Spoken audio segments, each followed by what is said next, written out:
p.m. tomorrow night, and we'll see you then. Tucker's up next.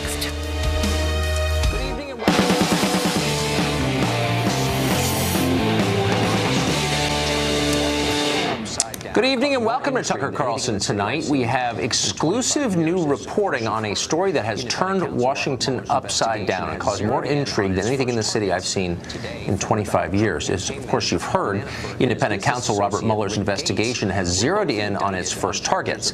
Today, former Donald Trump campaign manager Paul Manafort and his business associate Rick Gates were both indicted on charges of money laundering, tax fraud, and failure to report lobbying arrangements. Now, the indictment, among other things, offers tantalizing details about how foreign lobbying actually works at the highest levels in Washington, how Manafort allegedly used laundered offshore cash to buy Range Rovers, expand his wardrobe, somehow spend $655,000 on landscaping for his house in the Hamptons. Manafort's indictment comes as, honestly, no surprise to anyone who's been in Washington for a while and has watched him operate, though, of course, the legal system will make the final call on that.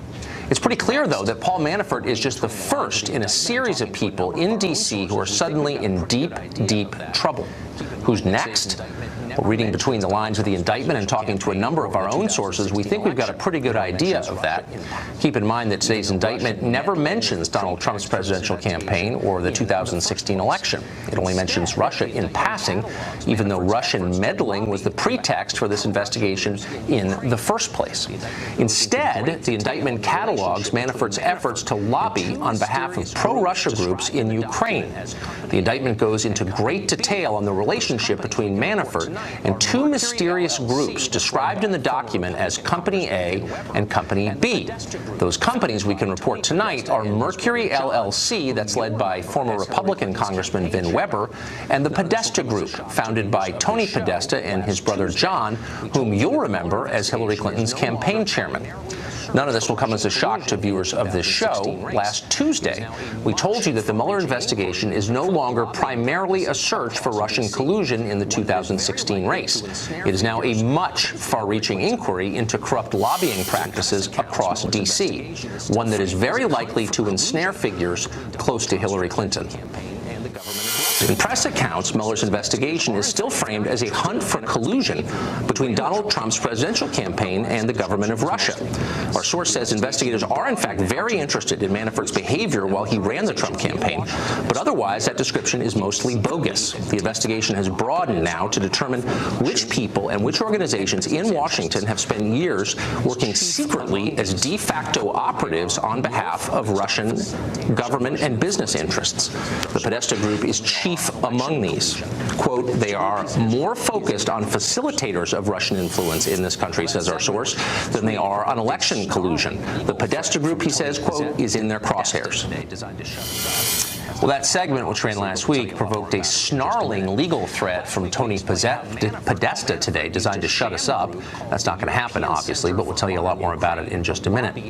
Last week, we explained how Paul Manafort, used a sham group called the European Center for a Modern Ukraine to lobby on behalf of pro-Russian forces in Ukraine.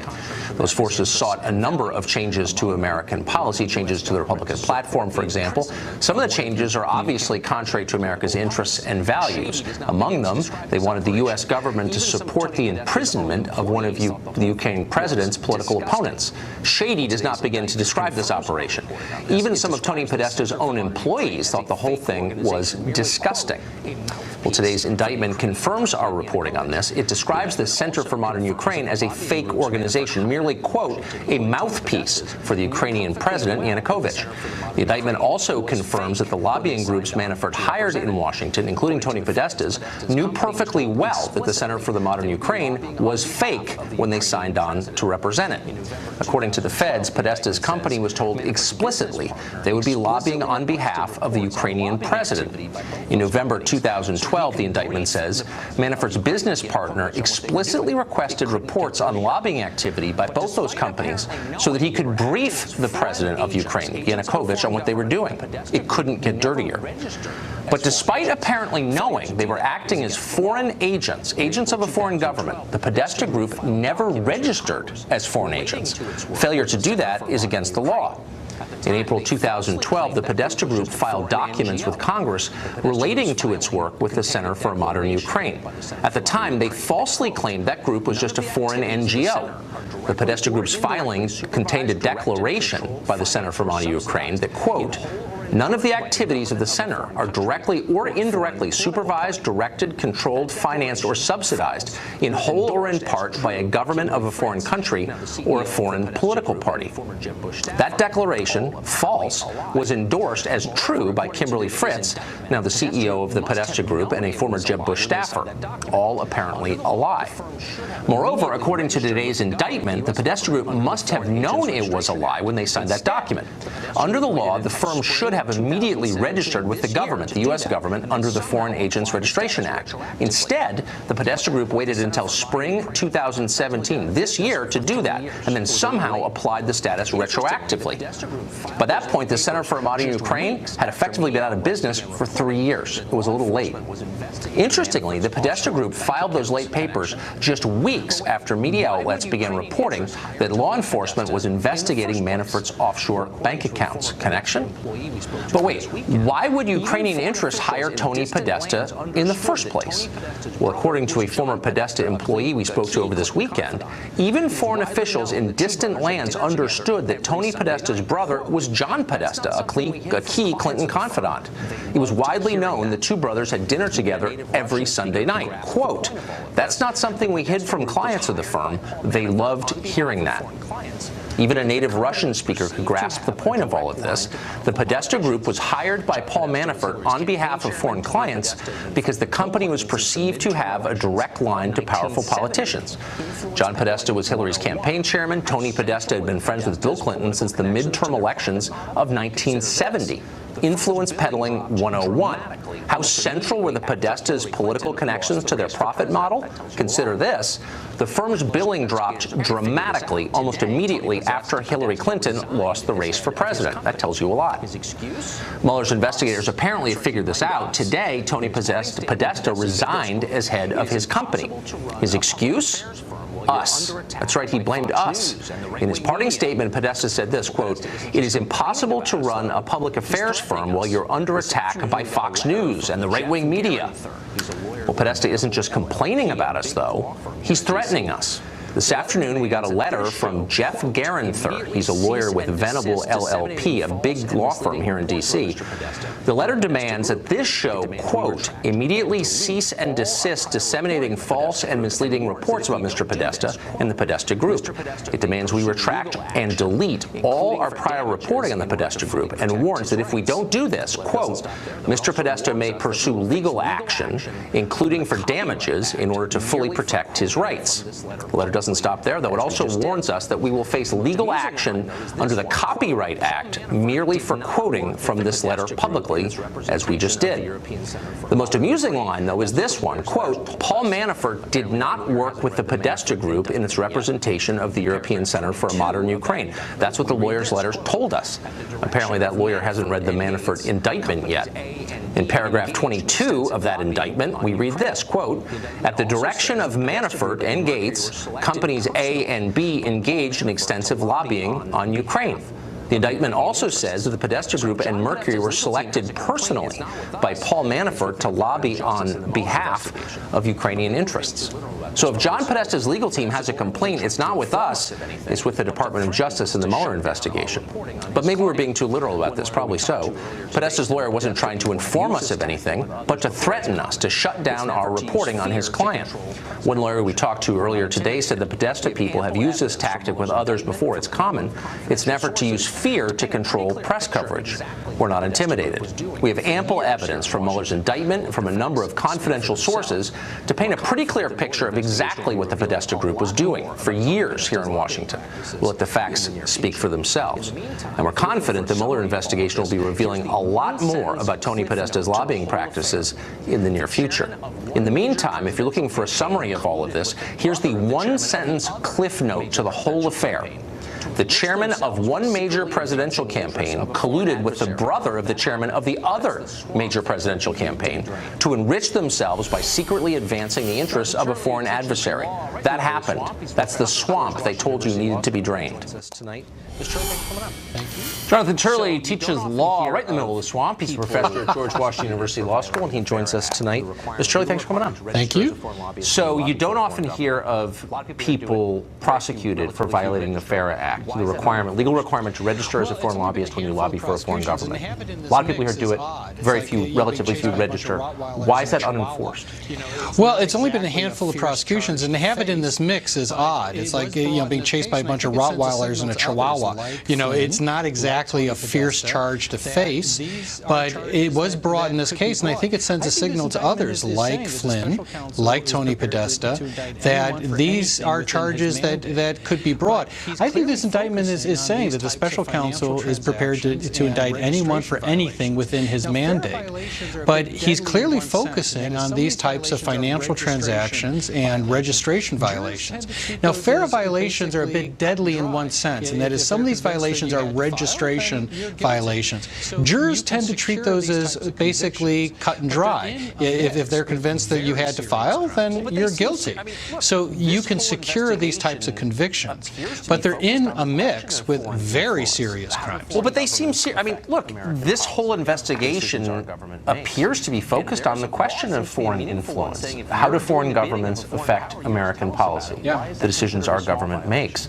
And there is a law, it seems to be a meaningful one, saying if you're doing the bidding of a foreign power, you have to tell us about it. Why is that considered a small violation? Well, it's small because it's often been dealt with administratively. When you violate it, the response, like the Podesta group did, was to retroactively file, and the Department of Justice has allowed that. Clearly, Mueller is not following that pattern. He is taking the view that, if you violated FARA, we can charge you criminally, we will. It'd be hard not to see that charge brought against people like Flynn. You could white out Manafort's name and put in Flynn and basically use that same paragraph. Work he did for the Erdogan government. That's right. Yeah. And so this is a signal to others that these charges are likely to be brought. So if FARA violations are basically looked past and you can retroactively file 4 or 5 years and call it good, this is an editorial comment, but I was interested in your view.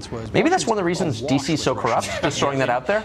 Well, when this first happened, when we went into the Russian money, my first response was Washington's awash with Russian money. And the public are about to see that. This city has a real sordid side to it. And not just Russian money. Absolutely. And people do influence peddle, and it's not exclusive to any particular party. And so I think what the Democrats are going to experience with the Republicans is that investigations are a lot like Saturn. They devour their own. And you're going to see an expansion here, clearly, bringing in other people. And the focus does appear by Mueller to be on the lobbying aspect, and you're right. This could actually be a historic, this series of disclosures for the public. I think the public has no idea the level of influence peddling in Washington. And I don't care who's swept up in it. If you're working on behalf of a foreign power against American interests, I hope you're exposed. I really do. Well, I think they will be. Good. Thank you. Thanks, Julie. Great to see you. Congressman Eric Swalwell is a Democrat representing the state of California. He joins us tonight. Congressman Swalwell, have you ever had contact with people from the Podesta group?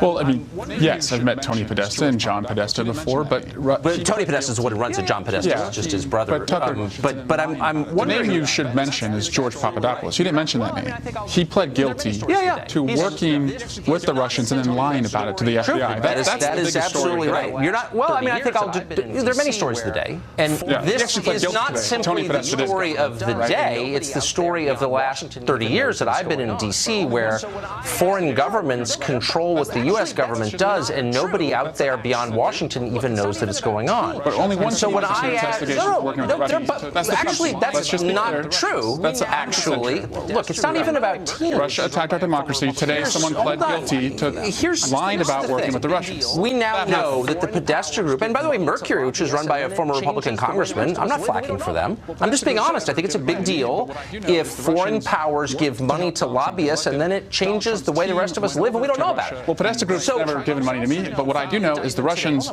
worked to help Donald Trump get elected. Donald Trump's team went over to Russia and tried to receive information about Hillary Clinton. But we also know from the indictment today, hold on, we know from the indictment today that Paul Manafort, who chaired Trump's campaign, okay, but was working with this Democratic firm to influence members of Congress. We don't know which members of Congress because you guys haven't disclosed it. Why should the Congress be allowed to hide their meetings with foreign lobbyists from the public? Well, they never worked with me. No, I'm asking a serious question. I'm not accusing you. But, there are a lot of 534 other people in both houses, and they meet with foreign lobbyists, and they don't have to disclose it.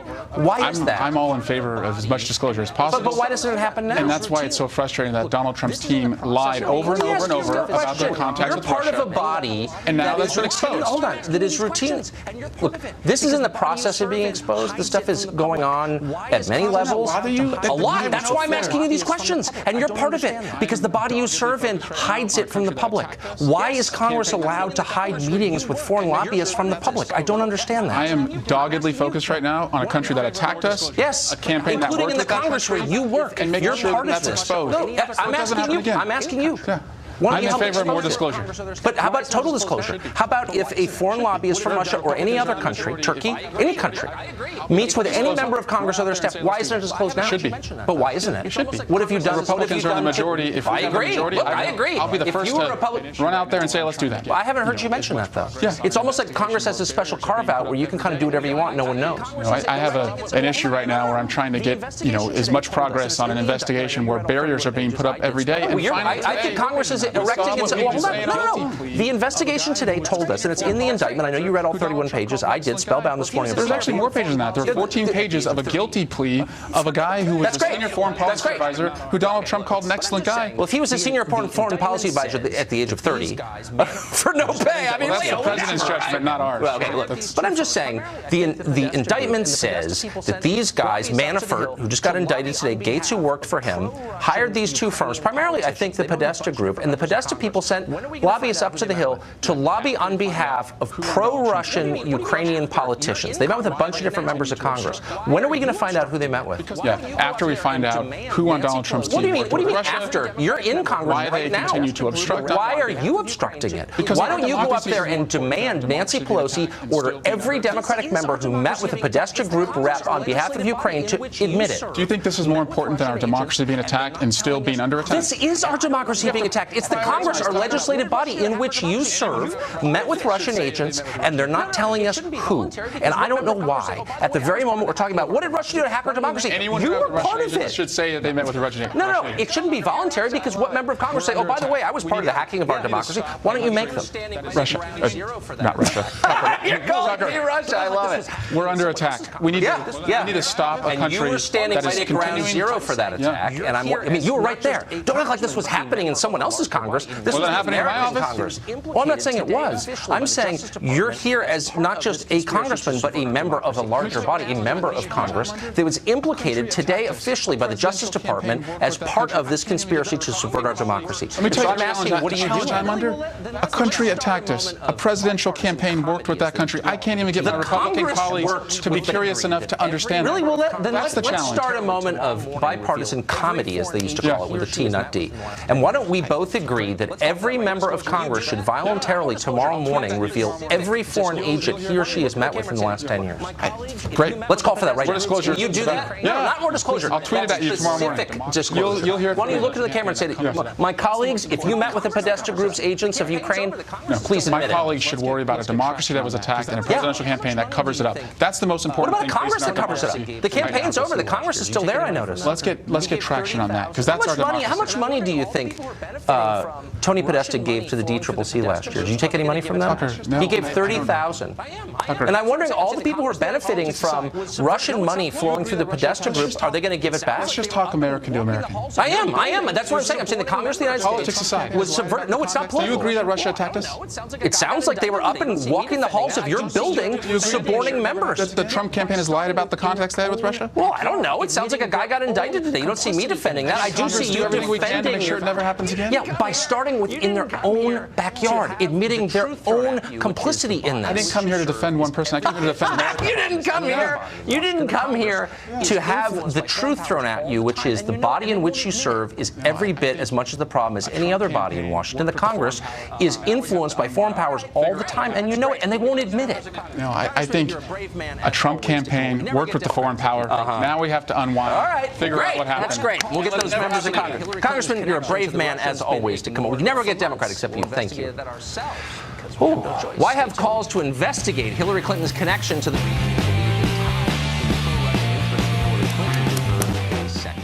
Today's revelations about the Podesta Group provide further reason to believe that ties between pro-Russian interests and Hillary Clinton deserve a second look. Republican Congressman Dana Rohrabacher represents California. He said he spent months trying to get a House hearing on Russia, Manafort, and the Clintons, all without success. Congressman Dana Rohrabacher joins us tonight. Congressman, thanks for coming on. We just spoke to one of your colleagues, also from the California delegation, Eric Swalwell, nice guy, about the connection between the Congress and Paul Manafort. I think you met with Paul Manafort, so a lot of people met with Paul Manafort. I've known Paul Manafort for 40 years. But why shouldn't all members disclose that? Well, I don't know exactly how much relationship he had. He was a major lobbyist, as you have lobbyists in the Democratic side and the Republican side. Right. But what's important right now at this moment is that Paul Manafort has not been charged with something that he did during the Trump campaign. What we were told was this special prosecutor is supposed to look at what was going on where Trump supposedly colluded with the Russians and the stealing of the Democratic National Committee emails exemplified that theft. Well, Paul Manafort has been charged with basically tax evasion and money laundering for something that happened way before the election. It had nothing to do with Trump before that. Now, if we're going to do that, why aren't we looking into Hillary, where it's not, I mean, I think Paul Manafort is supposed to have $18 million he's supposed to have some way evaded taxes on. Well, what about Hillary, who got $150 million for the Clinton Foundation, and Bill Clinton, who got $500,000 in his pocket by these very same Russian oligarchs? And guess who was supposed to investigate that? Mr. Mueller himself. He was the director of the FBI. And let me just say this, Tucker. I had a witness that was basically a secret witness. He was an informer to the FBI. They had an operation going there to watching what was going on with the Clintons and these Russian oligarchs.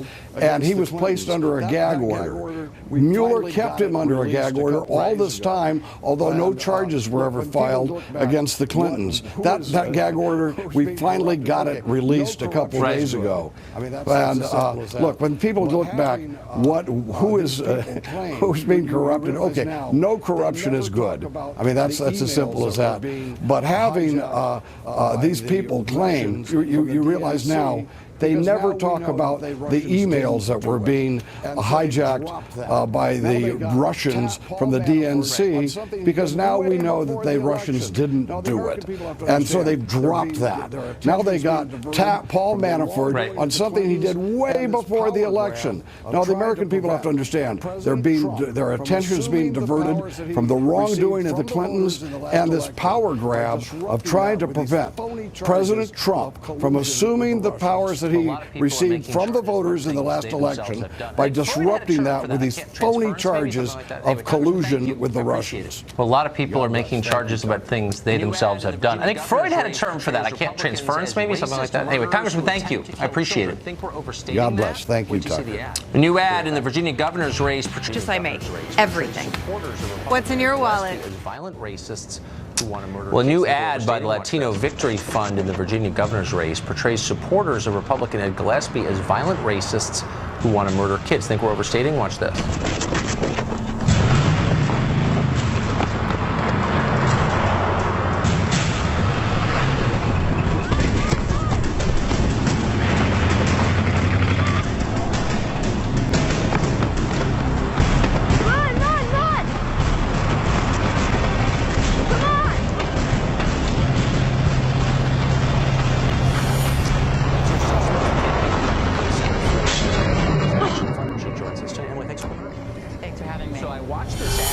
Emily Sussman is the campaign director for the Center for American Progress Action Fund, and she joins us today. Emily, thanks for coming on. Thanks for having me. So I watched this ad. I've seen a lot of tough political ads, over decades of watching it, and I thought, they're actually just pushing race war here. That's what this is. The single most disgusting, unfair thing I've ever seen. I'm not any great Ed Gillespie partisan at all. But, I don't see any justification for running something like that. Well, I think the justification is the fact that it's really just putting a mirror up to the campaign that Gillespie has running. I think a lot of Republicans, I know a lot of Republicans are really disgused with the campaign that he's been running. It's a lot of race baiting. Look, I don't know what's in his heart. Give me one example of Ed Gillespie's race baiting. By putting the Confederate statues at the center of his campaign, by running ads that imply that most people that are immigrants are related to MS-13 or defending MS-13. He hasn't said that most people who are immigrants are connected to MS-13. I've watched it really carefully. By the way, Ed Gillespie is on the liberal scale on immigration, to put it mildly. I'm not attacking him, just saying he's nowhere near Donald Trump on immigration, or me for that matter. When has he said most immigrants sympathize with MS-13? I've heard him say point blank, MS-13 preys upon immigrants. Look, the ads that he is running are race baiting because they're making people fearful. They're bringing out the worst in people. They're trying to drive people to the polls. The positive comments he had made about immigration were in 2006. They were a long time ago. And I think it really shows that, look, he's really willing to say whatever it takes to sell people out and try to get votes. You're defending an ad that has a racist driving a truck with an Ed Gillespie sticker on it trying to murder children. And you're defending it by saying Ed Gillespie is running an ad that makes people fearful? I don't think there's ever been an ad like the one we just watched. Have you ever seen anything like that? I think we're living in an era we've never lived in before. I think what's unique about the last year is that a lot of people are coming forward with statements that used to just be dog whistles are now overt racist statements. But what is that? If that's based on an actual event that happened. What did Ed Gillespie have to do with that event? Well, I don't know what he had to do with the event necessarily. But why are you tying him to it? Because he's creating a racist environment where people are feeling emboldened. He's never disavowed President Trump saying, in the heels of the Charlotte riots, that there are good people on both sides. Well, I haven't disavowed it either. Does that make me? It's not mine to disavow. I didn't say it. It's not yours to disavow, but it is Gillespie's when he's running for governor of Virginia. Disavow it? So refusing to disavow, whatever that means, something that somebody else said now makes you morally equivalent to what you say the first person is? This is insane. When he's running a campaign that actually goes right to the core of it, he actually talked about our heritage when he talked about the Confederate monuments. He is actually But it is the heritage of a lot of people in Virginia. That's a real thing. The capital of the Confederacy was in Virginia. You don't have to be for the Confederacy or racism. That's real. It happened there. What are you supposed to say about it? You're supposed to pretend that's not true?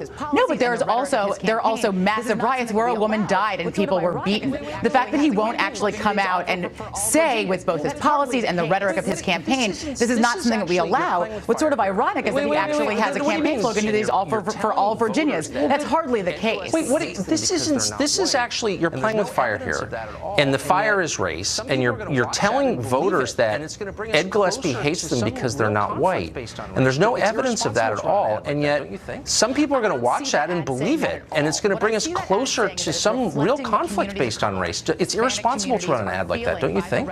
I don't see that ad saying that at all. What I see that ad saying is that it's reflecting what communities of color, Hispanic communities are feeling by the rhetoric. Well, maybe you should assure them it's not true, that Ed Gillespie's not going to run down their children. Isn't the responsible thing to do, if people have fears that are unreasonable, and that's an unreasonable fear, Ed Gillespie's not going to run your kids down with a truck. No, and I don't think Adam says he himself will be running people down with a truck. But there's a real fear about an increase in violence. Look, we hear this from teachers. From Ed Gillespie? No, we hear this from teachers saying that, and we hear this in Virginia, that the violent rhetoric against students of color is increasing. But Ed Gillespie, okay, look, that may or may not, we can debate it. But Ed Gillespie, here I am flacking for Ed Gillespie. I'm not a huge supporter of Ed Gillespie, but I'm offended by the unfairness and the creepiness and the race-baiting quality of this ad. You don't see that at all. You're suggesting that Ed Gillespie wants to kill minority children. That's not a problem. I am not suggesting that, but I do think that it does need to be called out that this is the impact on communities of color and minority communities when you run a race-baiting campaign. But wouldn't it be helpful to run an ad to minority communities and say, hey, hey, you may fear that Ed Gillespie wants to kill you because you're non-white, but that's not true. That's far from, we don't agree with Ed Gillespie on a lot of things, but he's not a Klansman who's going to murder you. Wouldn't that be more helpful? Why don't you do that? No, they would not be more helpful. Oh, because that wouldn't help you win the race. No, I get it. So it's like whatever it is. Well, that's exactly the point. America, no that he may actually have a different perspective on immigration, but he's willing to run these ads that are race baiting. That's exactly the point. He's willing to do whatever it takes. We've defined race baiting to be like whatever we disagree with. I've noticed that. Because I think Ed Gillespie is way too liberal on immigration. So where does that put me? I'd actually say that it puts you as a dissatisfied Republican who should be dissatisfied with Ed Gillespie because he'll say and do whatever it takes to try to get votes. You got him coming and going. I'm more confused than ever. Emily, thank you. Kevin Spacey accused of making sexual advances on a child. You wouldn't have learned that if you read a bunch of news stories today. They told you the big news was that Kevin Spacey came out. What was the real... 888-1234 or visit ClassAction.com.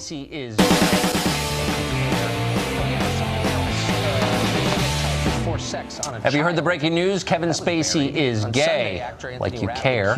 Oh yeah, there's something else. He may have tried to force sex on a child. That was buried. On Sunday, actor Anthony Rapp accused the House of Cards star of making sexual advances on him when he was just 14. That's a big story, obviously, but many news outlets focused on Spacey's response to it. That was written by publicists, in which he came out of the closet as gay. ABC News, Reuters, and the New York Daily News all headlined with Spacey's announcement rather than the child molestation allegations, and I'm sure that was, of course, exactly the point. Chadwick Moore is a gay writer and journalist based in New York, and he joins us tonight. Chadwick, it seems like the most cynical possible response. Look, I don't have any idea what happened with Kevin Spacey, who I've got nothing against, by the way, and this guy those many years ago, but whether or not he's gay hardly seems like the headline. It's extremely cynical, and it started to work. When I saw this last night, when I saw his press release, I thought, okay, brilliant PR. What's going to happen next is he'll be on every daytime talk show. He'll become a hero. His professional value will go up. He'll talk about how the troubles of being closeted in Hollywood and homophobia. Well, and that is what started to happen, as you mentioned. The headlines coming out. ABC News for one. The headline was about Kevin Spacey's emotional tweet coming out.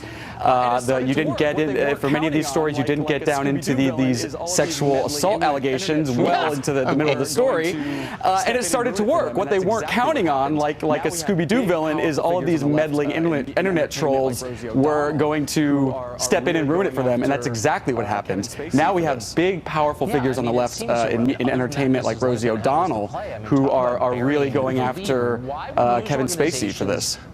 Yeah, I mean, it seems to, other than that, Mrs. Lincoln, how was the play? I mean, talk about burying the lead. Why would news organizations play along with what's so obviously a public relations strategy? I heard his show got canceled. It's a shame that we don't have a metaphor for a crumbling failure.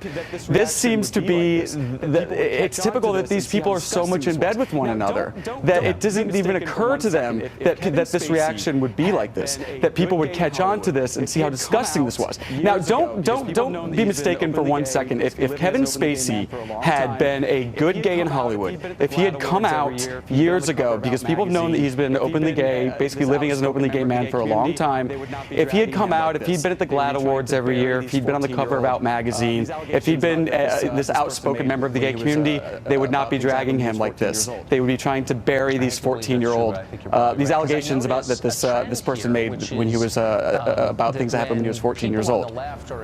I hate to believe that's true, but I think you're probably right. Because I notice a trend here, which is that when people on the left are accused of wrongdoing, they immediately go to politics. Harvey Weinstein's famous response, I'm going to devote my life to fighting the NRA. It tells you that they think that their politics will buy them, like an indulgence from that evil church, a pass on their behavior. Look, it's worked for so long. This response from Kevin Spacey's team was not negligent. It was brilliant. It was quite smart. They were counting on this working, and it was beginning to work. Now, the reason why this has worked for so long is, we're used to treating certain groups of people as victim groups, as deserving special treatment, and this time they thought that they could get away with it. Now you have the gay community saying, no, you can't wrap yourself in the flag. You haven't been standing with us. It's not working. Wow. The internet is unpredictable for sure. Chadwick, thanks for joining us. That was interesting. Thanks. Dilbert creator Scott Adams was one of the very first to say Donald Trump might, in fact, win the presidency. People laughed at him.